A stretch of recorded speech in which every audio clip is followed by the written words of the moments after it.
Monsieur le président, madame la ministre, monsieur le ministre, mesdames et messieurs les rapporteurs, mes chers collègues, l'année qui s'achève aura révélé de façon durable les enjeux de la cohésion de nos territoires.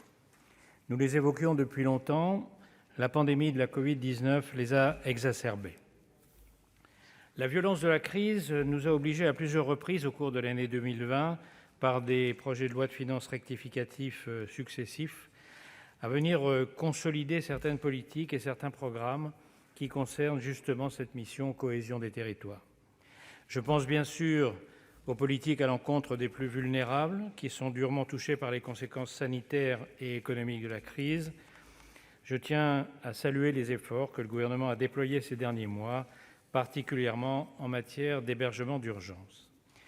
Le groupe des Indépendants est en faveur des crédits de la mission à plusieurs titres. 4 dossiers que nous sommes nombreux à partager dans cet hémicycle me semblent aller dans le bon sens pour la cohésion de nos territoires.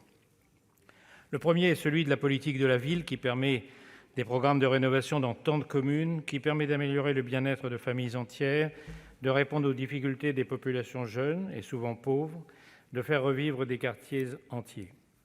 Le deuxième dossier est celui de la prime à l'aménagement du territoire. Ce dispositif a prouvé son importance pour le dynamisme de nos territoires et celui de leur tissu économique.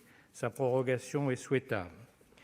Troisièmement, les zones de revitalisation rurale voient leur existence prorogée jusqu'en 2022. C'est un point à saluer, de même que la reconduction de la dotation d'équipement des territoires ruraux, de la DSIL et de la DSID. De même qu'est maintenue la stabilité de la dotation de fonctionnement après les baisses drastiques du quinquennat précédent. Quatrièmement, l'Agence nationale des collectivités territoriales, sa création et ses premiers mois d'exercice ont été marqués par la complexité de la crise et l'arrivée de nouveaux élus qui, eux aussi, ont été absorbés par la gestion de la pandémie. Je salue la hausse des moyens consacrés à l'Agence nationale, particulièrement ceux en direction de l'ingénierie pour les collectivités territoriales, qui sont multipliés par 2. L'agence doit réussir, surtout dans la ruralité. Nous resterons vigilants à ce qu'elle soit toujours dotée de moyens suffisants pour accueillir ses missions. Je souhaite terminer en soulevant 2 points de vigilance. D'abord, mon groupe a, à plusieurs reprises, alerté sur les manques de cohérence et d'accessibilité concernant certains programmes et les moyens complémentaires du plan de relance. Ceci dans plusieurs missions, et celle que nous examinons ne fait pas exception. Il est essentiel que ces moyens soient efficaces et déployés rapidement. Je sais quels sont les obstacles au niveau européen, bien entendu, sans crainte d'autres obstacles contre-productifs dans la situation actuelle.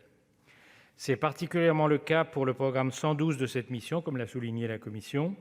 Ce programme est en hausse grâce au plan de relance, surtout en autorisations d'engagement, ce qui est bon signe, particulièrement en ce qui concerne la nouvelle génération de contrats de plan État-région 2021-2027, dont les périmètres évoluent notamment dans le domaine de la santé.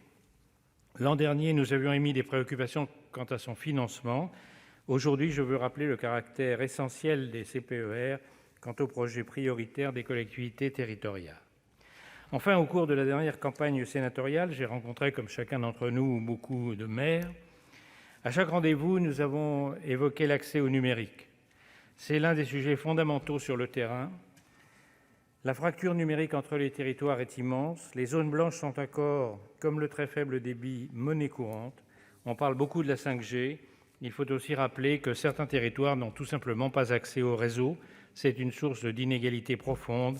Il y a urgence dans ce domaine. L'accès à l'Internet est précieux car indispensable. Preuve en est lorsque le secrétaire d'État chargé de la transition numérique nous informe que 4000 conseillers numériques France Services vont être recrutés pour initier et épauler la population de 7 à 77 ans.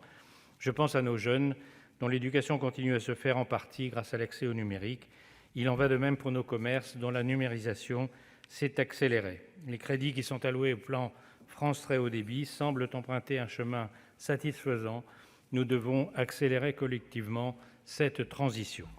Au total, la mission affiche donc plusieurs intentions: une plus grande implication des collectivités territoriales, une réponse plus différenciée aux enjeux de chaque territoire, une plus grande cohésion dans leur aménagement, L'ensemble de ces ambitions s'inscrit enfin dans le cadre de la transition écologique, ce qui nous paraît aller dans la bonne direction.